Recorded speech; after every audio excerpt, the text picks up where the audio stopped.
Olá, aluno da primeira série, tudo bem com vocês? Tranquilinho? Pessoal, nesta aula nós vamos trabalhar um pouquinho com a função afim, tá? A sua lei de formação. Quem vai trabalhar conosco? Eu, professora Arabel, você e o Paulo. Todo mundo hoje vai falar um pouquinho da função afim. Veja o que vai acontecer. Vamos identificar a lei de formação da função afim a partir da sua representação algébrica e gráfica, tanto da sentença quanto da parte do desenho, que é o gráfico, certo? E aplicar os conceitos sobre funções para resolver situações e problemas. Então, sabendo o conceito, eu resolvo qualquer coisa. Tendo uma fórmula ou tendo um gráfico, resolvo melhor ainda, certo? Além do comportamento crescente ou decrescente, qual informação a mais podemos obter do gráfico de uma função? Aquele gráfico que fica lá no plano cartesiano, eixo x, eixo y. Ele vai dar outra informação valiosa para você, além do estudo do comportamento das funções, certo? Na função afim, eu quero que você grave isso. Podemos chamar de forma geral a lei de formação de uma função afim. Então, ou vem escrito ali lei de formação, ou vai estar escrito forma geral da função. E qual é essa lei de formação, essa forma geral? F de x igual a ax mais b, onde eu tenho a e b como números reais, positivos ou negativos, porém o a não pode ser zero, porque eu não posso sumir com aquela variável x, daí descaracteriza a função do primeiro grau, tá bom? Mas o b pode ser zero sim, tá? Para frente, vamos considerar então uma funçãozinha aqui, ó, y igual a x menos 3. Prof, mas é y ou é f de x? Tanto faz. Y ou f de x quer dizer a mesma coisa, como se fosse nome e apelido, sabe? E fazer algumas análises então dessa funçãozinha dada. Primeiro a gente vai construir uma tabelinha de valores para organizar as nossas ideias. Vou dar para o x o valor de menos 1, de 0 e de 2. Por que eu dei? Porque é o valor domínio, o valor que eu quero colocar. Lembra que estava escrito ali também que podemos usar o conjunto dos números reais? Qualquer número real, positivo, negativo, fração, vírgula, o que você quiser. Trocando o x por menos 1, o resultado é menos 4. Trocando o x por 0 com o menos 3, o resultado é menos 3. Trocando o x por 2, junto com o menos 3, o resultado vai dar menos 1. A grosso modo, o que eu peço que você enxergue? Quando o x for menos 1, o y é menos 4. Quando o x for 0, o y é menos 3. E quando o x for 2, o y é menos 1. É isso que vai no plano cartesiano, olha só. Aqui é a nossa tabelinha para a gente fazer uma cola. Quando o meu x é menos 1, desce até o menos 4 do y. Fiz o pontinho. Quando o meu x é 0, desce até o menos 3, aqui fiz um pontinho. Quando o x é 2, desceu até o menos 1, fiz um pontinho. Ligando os pontos eu tenho uma reta e aí já sai uma análise extra. O gráfico de uma função afim será sempre uma reta, já estou dando um spoiler para vocês. Quero que você preste atenção nesses dois pontos, onde o gráfico corta o eixo x e onde o gráfico corta o eixo y. Como que eu faço a leitura desses pontos aqui? Ó? No x é 3, no y é 0. Se o ponto está sobre o eixo, o outro é 0. O ponto está sobre o eixo y, logo o x vai ser 0. Então 0 e menos 3 e 3 e 0. Tá legal? Vamos analisar aqui um pouquinho. Esse de baixo aqui, ó. Eu tenho que a regra da minha função afim é y igual a x mais b, certo? Quando o y é menos 3, como é dado no gráfico, eu tenho que o x é 0. Vou trocar esses valores ali na minha relaçãozinha. Y menos 3, o a continua não sei quem é, vezes 0, mais b, que também não sei quem é. Mas eu sei que qualquer coisa vezes 0 é 0. E aí sumiu o a aqui, ó, entendeu? Bom, né? Então, descobrimos que o valor do nosso b é menos 3. E lá naquela funçãozinha que nós demos no enunciado, na tabela, é menos 3, ó, no lugar do b. Viu só que coincidência? Não é coincidência, é a análise e o comportamento da função, tá legal? Vamos ver o ponto de cima, porque agora falta descobrir o a. No ponto de cima, eu tenho 3 para x, 0 para y, certo? Colocando 0 no lugar do y, o a que eu vou descobrir, o x que é 3 e o b que eu já sei que é menos 3. 3 vezes a, 3a, o menos 3 muda de membro, fica positivo, o 3 passa dividindo e fica 1. E de novo bateu, coincidiu com a informação que nós tínhamos inicial, porque lá na função dada, o a era igual a 1, só que ele não aparece, lembra? Concluímos então que da análise gráfica podemos encontrar a lei de formação de uma função. Chegamos na mesma conclusão que foi dada no enunciado. Então, isso é uma função, uma finalidade importante do gráfico de uma função. Registre isso, tá bom?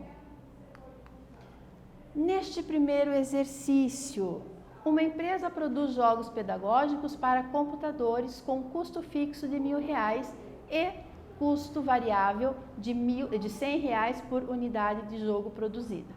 Deste modo, o custo total X para jogos, produzidos é dado por Cx igual 1 mais 0,1x em R$ 1.000. A gerência da empresa determina que o preço de vendas do produto seja de R$ 700. Com isso, a receita bruta para X jogos é dada por R de X igual 0,7x em R$ 1.000. Tá? Então, eu tenho duas informações importantes nessa lâmina. O custo, esse Cx aqui, ó, que é 1 mais 0,1x, e este R de x aqui, ó, que é 0,7. Quando você estiver copiando esse enunciado, você sublinha isso, tá?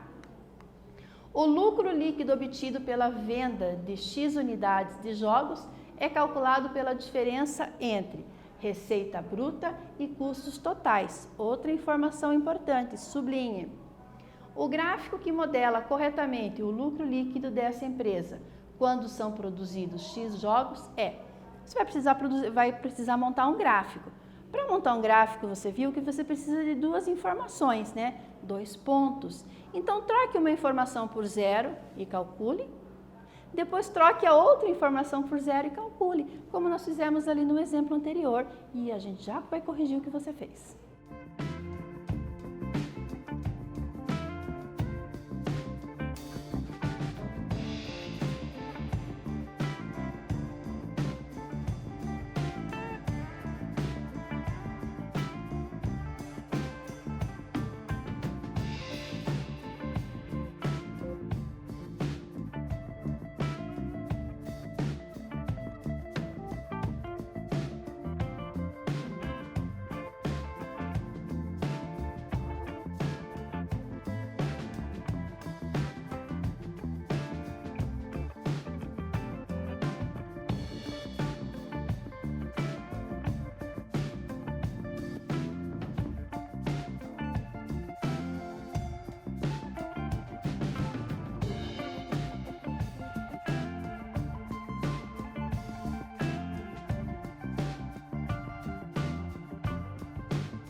Vamos fazer a correção aqui juntinho, prestando atenção, que tem várias informações aqui para você realizar essa atividade, tá?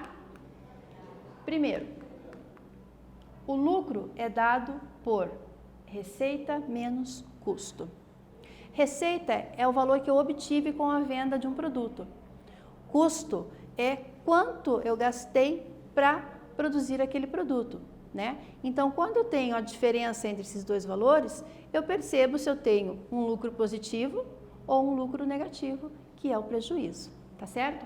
Então, o lucro vem da receita menos o custo. No enunciado que eu falei para você registrar ali sublinhando, a receita é 0,7x menos o custo, que é 1 mais 0,1x, certo? Arrumando matematicamente isso aqui, porque eu preciso tirar esses parênteses, o sinal negativo inverteu o sinal do 1, o sinal negativo inverteu aqui o sinal do 0,1, é a regra de sinais. 0,7x vou fazer junto com o menos 0,1x, deu 0,6x. O menos 1, como está sozinho, se repetiu aqui. Então, essa é a regra para calcular esse problema. Esta é a função, é a partir dela que eu vou fazer o gráfico dessa situação problema. Coloquei ela do ladinho aqui para a gente não esquecer. Para fazer o gráfico, eu vou precisar de 2 pontos. Então, primeiro eu vou dizer que o lucro é 0, tá? Colocando 0 no lugar do L, eu vou calcular o valor do X. Passo o menos 1 para o outro lado, né? Isolando a variável X, eu tenho que X vai ser aproximadamente igual a 1,67. Use uma calculadorinha aí, tá bom? Para ser mais preciso nos seus cálculos, para não te deixar agoniado na hora de dividir aqui, tá? 1,67 para X e o meu Y vai ser 0. É o primeiro ponto que eu vou considerar na construção do meu gráfico. Depois, eu vou fazer com o contrário. Vou calcular o L quando eu tiver um X igual a 0. Colocando 0 no lugar do X, a multiplicação aqui vai anular e vai sobrar apenas o menos 1. Então, o segundo ponto que eu tenho para construir esse gráfico é 0 e menos 1. Lembra-se que nós fizemos um agora há pouco e ele virou o quê? Uma reta. Unindo esses dois pontos, eu tenho uma reta. 0 e menos 1. E aqui, ó, 1,67, a gente dá uma arredondadinha, que ele fica entre o 2 e o 1,6, certo? Mas o ponto vai ficar aqui sobre o eixo X. E é uma reta crescente. Tranquilo? Fazer gráfico é isso aí. Preciso de 2 pontinhos e ligar os dois, tá bom?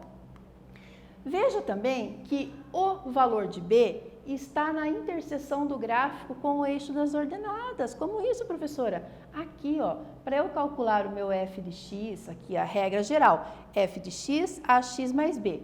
Este bzinho que aparece aqui, ele sempre vai estar no corte do gráfico com o eixo y, tá bom? Aqui embaixo não, aqui embaixo nós estamos falando de outro elemento, tá certo? Para calcular o a, eu preciso fazer uma outra interação aqui, tá bom? Olha aqui a função que você acabou de escrever para mim, L igual a 0,6x menos 1, e este menos 1 é o mesmo que aparece aqui, ó, onde apareceu também no que você calculou. Então, essa é uma informação e uma dica valiosíssima para você quando fizer análise de gráficos, tá legal? Nas funções afim, funciona desse jeito. Segundo exercício desta aula, um fabricante vende um produto por 80 centavos a unidade. O custo total do produto consiste numa taxa fixa de R$ 40 mais o custo de produção de 30 centavos por unidade. Qual o número de unidades que o fabricante deve vender para não ter lucro nem prejuízo, para ficar equilibrado? Se vender 200 unidades desse produto, o comerciante terá lucro ou prejuízo? Lembrando que lucro é a quantidade da venda menos o valor do custo. Faz aí que a gente já viu o que acontece.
Corrigindo então, e hoje você vai ficar craque na questão de lucro, né, da matemática financeira. Olha lá. 80 centavos por produto vendido, R$40 de taxa fixa e os 30 centavos por unidade produzida. Vamos chamar aqui, chamando a unidade de cada produto por X. Veja como é que vai ficar. Lucro, então, 0,80x menos 40 menos 0,30x. Fazendo as continhas aqui, o 80 centavos com os 30 centavos, 50 centavos menos o 40, que é a taxa fixa, certo? Então, a função lucro vai ser 0,5x menos 40. É isso que dá aqui de resposta na letra A, tá? O número de unidades que o fabricante deve vender para não ter lucro nem prejuízo vai ser a partir dessa função matemática ali. Se não tem lucro nem prejuízo, dizemos que L de x é igual a zero. Trocando L de x igual a zero, ficou do outro ladinho aqui, mas não tem problema. Vou isolar a variável x, passando 0,5 dividindo, deu um x igual a 80 unidades. Então, vendendo 80 unidades, não haverá lucro nem prejuízo, certo? É aquele ponto de equilíbrio. Se vender 200 unidades desse produto, o comerciante terá lucro ou prejuízo? Já sabemos, não é mesmo? 200 no lugar do x, colocou aqui, multiplicou por 0,5, deu 100 menos 40, 80. Terá 100 menos 40, 60, desculpa aí. Terá lucro de R$60. Tranquilo? A lei de formação de uma função pode ser escrita analisando apenas gráficos que são retas? Essa é a pergunta do nosso quiz. Deixo para você fazer esse pensamento e responder para mim. Já volto.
Pensou direitinho? Fez a análise? Olhou os teus registros para poder finalizar o teu pensamento? Então, vamos ver aqui. Não, eu não tenho só a lei de formação nos gráficos que são retas. Eu posso ter essa mesma informação em outros gráficos da função. Conhecendo os pontos principais dos gráficos, chegamos na escrita da sua lei de formação. Tanto faz se o gráfico é uma reta, né, que nós já temos ali uma dica valiosa que quando o gráfico intercepta o eixo Y, eu tenho o valor do B da minha função. E se o gráfico for uma curva, ele vai ter apenas mais informações para você analisar, certo? A reta é o gráfico mais simples, é a função mais simples. Funções mais elaboradas terão gráficos mais elaborados, ok? Nesta aula, então, vimos como escrever a lei de formação de uma função afim analisando o seu gráfico. Resolvemos problemas envolvendo a aplicação da lei de formação das funções. Eu me despeço de vocês, fiquem bem, tchau da professora Arabel e até a próxima.